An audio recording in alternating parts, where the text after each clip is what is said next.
नमस्कार, आप देख रहे हैं नव भारत टाइम्स ऑनलाइन और इस समय मैं घोसी समाजवादी पार्टी के उम्मीदवार राजीव राय जी मेरे साथ मौजूद हैं। जानते हैं इनसे घोसी का क्या माहौल है। घोसी के माहौल का सबसे ज़्यादा हकीकत आप ही को पता है। ये और बात है कि पत्रकारिता धर्म में आप खुलकर नहीं बोल सकते आने यार, लेकिन आपको पता है कि घोसी की जनता ने मन बना लिया है और स्वाभाविक है कि इंसान के सुख दुख में जो खड़ा रहेगा उसी से भावनात्मक संबंध होता है और आशीर्वाद भी उसी को मिलता है। इस बात को आप भी स्वीकार करेंगे और मैं चाहूँगा कि अगर मैं गलत बोल रहा हूँ तो ऑन एयर आप अभी यहाँ खारिज कर दीजिए कि नहीं आप झूठ बोल रहे हैं कि पिछले 10 सालों से घोसी के ऊपर जो भी परेशानियाँ आई, जो भी कष्ट रहा, इन तीनों प्रत्याशियों में अकेला मैं खड़ा था। और जब मैं अकेला मैं खड़ा था, हर तरह से खड़ा था, उन बातों को बार बार दोहराने से हल्कापन आता है। तो घोसी की जनता का आशीर्वाद स्वाभाविक तौर से मुझसे आत्मीय संबंध है। उस नाते इस चुनाव में जात का, मजहब का, पार्टी का सारा टूट चुका है।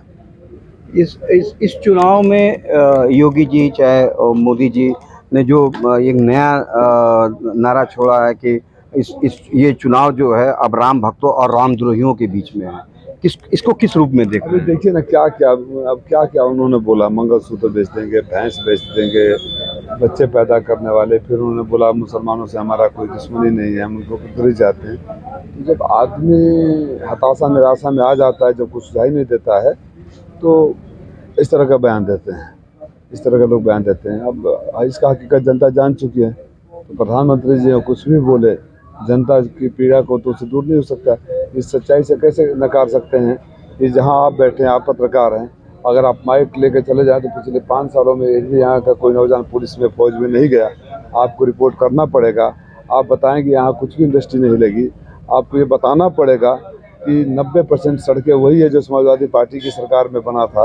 आपको उदाहरण देकर कसारा वाली सड़क का बताना पड़ेगा कि ये सड़क ऐसा है कि यहाँ से आते जाते मरीज अस्पताल में जाते जाते सीरियस हो जाएगा। और इसी घोषित उपचुनाव में सारे तमाम उप मुख्यमंत्री, मंत्री आगे बड़े बड़े दावे वादे कर गए थे। तो सच्ची हकीकत तो जनता जानती है ना।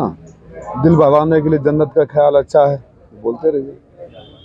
यहाँ पर बसपा सुप्रीमो परसों आई थी और उन्होंने कहा कि पूर्वांचल राज्य का मुद्दा फिर से उन्होंने गरमा दिया कि मैं सरकार में आती हूँ तो पूर्वांचल राज्य को बनाऊंगा। आप इसको किस रूप में देख रहे हैं, चूँकि वो एक बार सरकार में रहने के बावजूद भी उन्होंने भेजा था, जो वो बार बार कहती हैं कि लेकिन केंद्र सरकार उनकी नहीं थी इसलिए नहीं बन पाया पूर्वांचल राज्य। जब सरकार में ही नहीं आएंगे कभी, एक विधायक हैं वो भी अपने बूते पे, तो इन सब बातों को कहने का क्या मतलब, इन बातों का क्या प्रतिक्रिया देना, काल्पनिक सवालों का काल्पनिक जवाब मैं क्यों दूँ। अच्छा, पीएम मोदी ये कह रहे हैं कि रायबरेली की सीट जो है राहुल गांधी या कांग्रेसियों की वो बपौती सीट इसको मानते हैं। इसको किस रूप में देखते हैं? लोकतंत्र में कुछ भी बपौती नहीं होता है। अब प्रधानमंत्री जी हैं, उनकी भाषा और जिस तरह से बोल रहे हैं आजकल, तो उनको बेनिफिट ऑफ डाउट दिया जा सकता है। बेचारे 10 सालों का अब्सोल्यूट पावर जो उन्होंने एंजॉय किया है, उसको अब उनके सामने टूटता नज़र आ रहा है। जो 400 पार का नारा दिए थे, जिन्होंने कहा था 2014 में देश बिकने नहीं दूंगा, 24 आते आते बोलना पड़ रहा है मंचों से कि भैंस बिकने नहीं दूंगा। तो अब इसकी बात क्या कहा जाए। वो बोल मंगलसूत्र की चिंता होती है। बताइए, कोई गरीब जो आज के दौर में 5 किलो अनाज पर, देश की 85 करोड़ आबादी 5 किलो अनाज पर जिंदा है, तो हिंदुस्तान का डंका कैसे बच सकता है। वेद भाई, आप ही समझा दीजिए। जिस परिवार में 5 में से 3 लोगों भीख के और दान का अनाज पर जिंदा, उस परिवार का डंका कैसे बजेगा। और बेरोजगारियों की फौज ऐसी हो गई है, नौकरी मिलेगा तब तो मंगलसूत्र आएगा।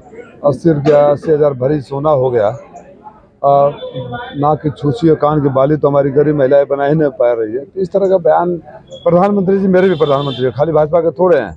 मैं अपने प्रधानमंत्री से ऐसी अपेक्षा नहीं करूंगा कि इस तरह के स्तरहीन और हवाई बातें करें। अंतिम सवाल एक है कि घोसी पिछले कई दशकों से विकास के मुद्दे से भटक गई है और कल्पनाथ राय जो यहाँ विकास पुरुष के रूप में जाने जाते थे, और कल्पनाथ राय के सपनों को अभी अधूरा घोसी की जनता महसूस कर रही है। तो क्या आपसे क्या उम्मीद लगाए घोसी की जनता? इसीलिए मैं बिल्कुल सहमत हूँ आपकी बात से।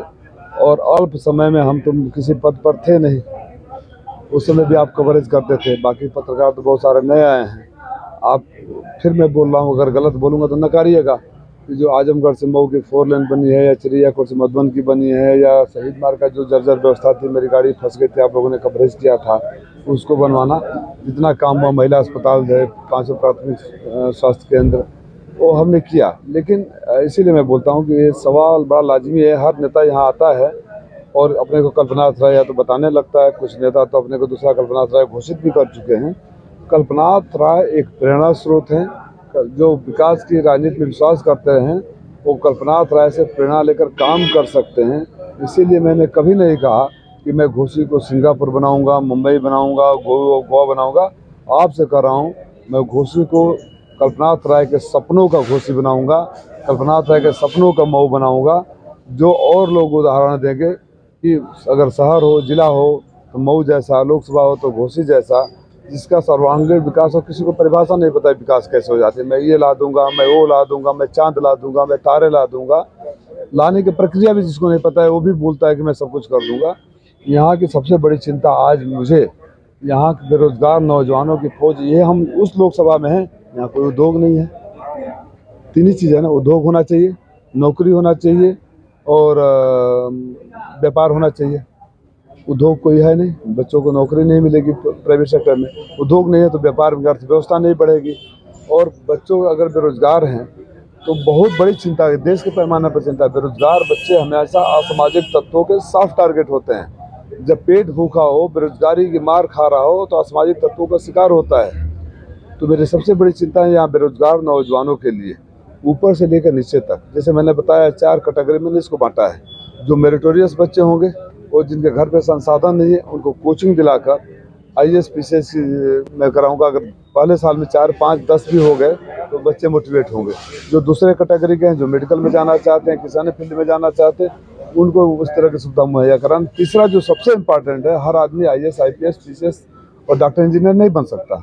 उन लोगों के लिए जैसे बैंकिंग की नौकरी है, PO की नौकरी आती है, अन्य रेलवे की नौकरी आती है, जहाँ एंट्रेंस टेस्ट होता है। क्यों ना अपने बच्चों को उस तरह की कोचिंग और ट्रेनिंग की मैं व्यवस्था कर दूं कि अगर बगल के ज़िले से 100 लड़के जाते हैं तो हमारे यहाँ से 500 लोग जाएं। अब रही बात चौथा, जो बच्चे सिर्फ फौज, force, police, BSF, CRPF, paramilitary forces में जाना चाहते हैं, उनके लिए मैं रिटायर्ड कर्नल को, रिटायर्ड ट्रेनर को, PT ट्रेनर को हायर करूँ, ब्लॉक लेवल पर उनकी ट्रेनिंग दिलाऊँ, उनके रिटन टेस्ट की परीक्षा कराऊँ। तो जब भी भर्तियाँ खुलेगी, हमारी सरकार आएगी, तो कंपैरेटिवली हमारे यहाँ से कई गुना ज़्यादा लोग भर्ती होंगे। जब भर्ती होंगे तो पैसा मऊ में आएगा, मऊ में पैसा आएगा तो यहाँ की अर्थव्यवस्था सुधरेगी, अर्थव्यवस्था सुधरेगी तो यहाँ दुकानों की चहलकदमी होगी।